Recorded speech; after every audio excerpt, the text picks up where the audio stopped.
It's hot. I've been sat outside in the sun for pretty much the whole morning. It is a very blue day today. Most people, when they say it's a blue day, people think of like blue as being cold.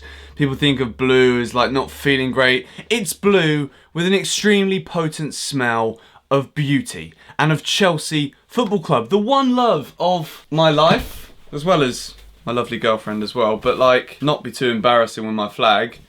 This is just brilliant, isn't it? Frank Lampard is the Chelsea manager. It's confirmed. We can stop making videos about like praying that Rafa Benitez doesn't become our manager, wondering surely not Jose Mourinho for a third go. I even said that at one point because I genuinely didn't ever believe that it was possible to announce Frank Lampard, because even social media broke yesterday. Twitter was the only thing that worked, and there was a guy who, I'm not entirely sure of his name, but I was following this account. He pretty much stayed at Stamford Bridge until 2 o'clock in the morning. Frank Lampard was at Stamford Bridge. Various other Chelsea players yesterday were also at Stamford Bridge, and then Lampard left at 2 in the morning. I woke up to the news that Frank Lampard, my footballing hero, I've even got a signed shirt that my dad, who did a job, my dad's a builder, he did a job for a friend of the kit man and was like begging him to try and get something Frank Lampard oriented for me, and he managed to get this, and it's one of my favourite Chelsea kits of all time, and my hero is now my football team's manager. And in this video today, the hidden blessing, the hidden reason why this is the best appointment, not just for Frank Lampard, but also for Chelsea Football Club. And it's something that people won't really think about. People at the moment, there are two camps right now when it comes to this whole Frank Lampard thing with Chelsea. There are Chelsea fans who absolutely adore this man more than anyone else, and there isn't anything better than Frank Lampard as the manager of Chelsea. Then there are the football fans who don't support Chelsea, who look at what Chelsea Football Club do to managers and just already tell themselves the one story that fits in with their agenda, that it's destined to fail and it's the wrong time. I can understand some of the arguments as to why it's the wrong time. However, I do not agree anymore now that I've thought about the deeper lying factors, which we'll get into in a moment. But people want to see Frank Lampard fail at Chelsea because it's fun to see the failures of teams that you're challenging with and teams where there are rivalries involved, like when Tottenham lose. I think it's funny. It's comedy for me because I'm a Chelsea fan. Spurs win, Arsenal fans are annoyed. When Spurs lose, Arsenal fans are happy. It's just the world of football that we live in. People want to see Frank Lampard fail at Chelsea. Why that is a logical thought as to why it could happen is that he's only had 1 year as a manager, and that was at Derby County in the Championship, which is ever so slightly less testing than the waters of the Champions League. Although the Championship is a very tough league, he took Derby to the playoff final, and I think he actually did pretty well in his debut season as a manager. So as much as I can understand the reasons why someone might say it's a bad time, we just want to feel as though the person in charge loves the team so much that he's only going to pick players that reciprocate that feeling too. And there is absolutely no questioning in anyone's mind whether you're a pessimist, anti-Chelsea, anti-Lampard. There is zero questions about whether or not Frank Lampard loves Chelsea. He wouldn't have taken the job if he didn't feel as though he was ready for it. He wouldn't want to go and make Chelsea in a far worse position than they've been in the past. He wouldn't take the job if he genuinely didn't believe in his ability to do the best for the club. Yes, some may say that he signed a 3-year contract knowing he might only get 1 year and then he gets a big payoff for the remaining 2.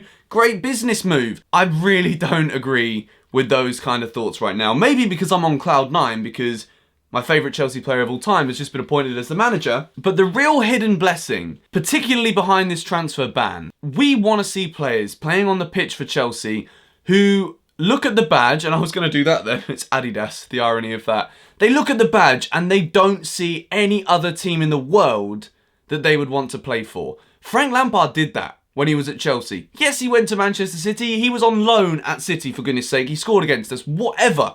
Frank Lampard is our greatest ever player. He doesn't want anyone playing in his team with his philosophies, even though they're only a year old in his managerial life. He doesn't want anyone in that Chelsea team who doesn't want to play. Now, this is where the real hidden blessing comes in. Yes, we can't sign anybody, so we can't bring in somebody who's never played for Chelsea and needs to learn what it's like to be a Chelsea player. We're looking at the youngsters that are coming through.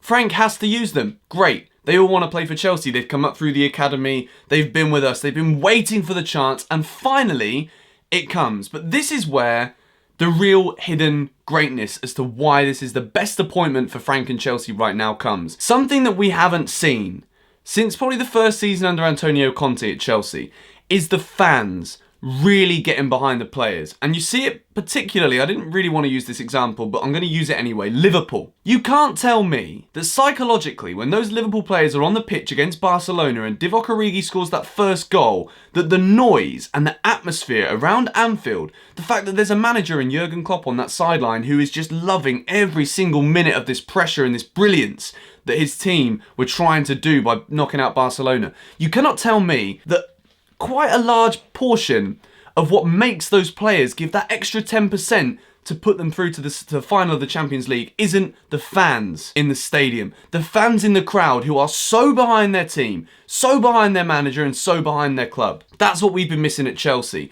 over the past couple of years. So when it comes to that extra 10% that we've needed to win games, to make differences, to go through to this stage of the competition or to make things less stressful towards the end of last season, we've not had that necessarily. With Frank Lampard in charge, psychologically, those players know that they're playing for a shirt that demands that they just give everything. If we don't win something next season, we know the expectations aren't to win trophies next season. But as long as everybody is giving everything, we're going to be happy. Happiness on the sidelines equates to far better efforts on the pitch. We saw it last season with Liverpool, and I firmly believe that with the crowd and all of the fans behind Frank Lampard, behind Chelsea, behind the players that he picks that are Chelsea players, because we've not had the opportunity to bring in anyone else. Yes, we've got Kovacic now from the loan from Real Madrid. He was at Chelsea last season. It's fine. He doesn't need to be introduced to anybody else. Pulisic is coming in. Very excited about him as well. Look at what he's doing for the USA right now in the Gold Cup. Things are looking very exciting. Callum Hudson-Odoi,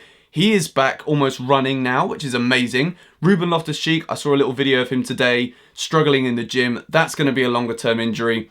But it looks as though those two are going to be signing new contracts as well, which is absolutely incredible. The real hidden blessing behind why this is going to be a successful managerial appointment for Chelsea is the fans are going to be on side. I am so excited for the start of the season now. I'm going to drop everything to make sure I am going to be at that game against Leicester. I thought at one point I was going to be going on a trip. I'm not doing that. I'm going to Leicester at home now. Have to. The entire Chelsea fan base is with it as well. Yes, it might fail. It might fail. Everything might fail. The whole world might end soon if we keep going the way we're going as human beings. But this is a big day. This is an exciting day. And I am truly looking forward to what Frank Lampard is going to bring to Chelsea, and particularly as a fan, what he's going to bring for us. Every goal is going to be celebrated more so than ever. Every single little substitution when we see Mason Mount come on the pitch in the Champions League next season, when Reece James plays his first game for Chelsea in the Champions League. I'm excited for all of it. And Frank is the man to bring it. Why is it the best decision for Frank Lampard? It's obvious. He loves Chelsea. He's a Blue, and he's now our manager. That is it. That's all there needs to be said about it. I can stop making videos about praying that we don't get Rafa Benitez for round 2. I can stop worrying about 48 hours more on social media. I'll be honest, it's been doing my head in. It's really been grinding my gears. But he's here, finally. And even his press conference, number 1, it was perfect. It was flawless. He said everything he needed to say. And it's not just because he's trained. It's not just because he's media trained, it's because he genuinely believes in it, and you can see it in his eyes. That is enough from me. Hopefully you enjoyed this video today. It's been slightly emotive. I didn't really want to cut it too much. I just wanted to keep it raw. I'm absolutely buzzing. If you're a Chelsea fan, let me know your thoughts in the comments down below. Yes, I'm open to understanding skepticism, but today, at least for today, let's enjoy this moment. I'll catch you all later. Bye-bye.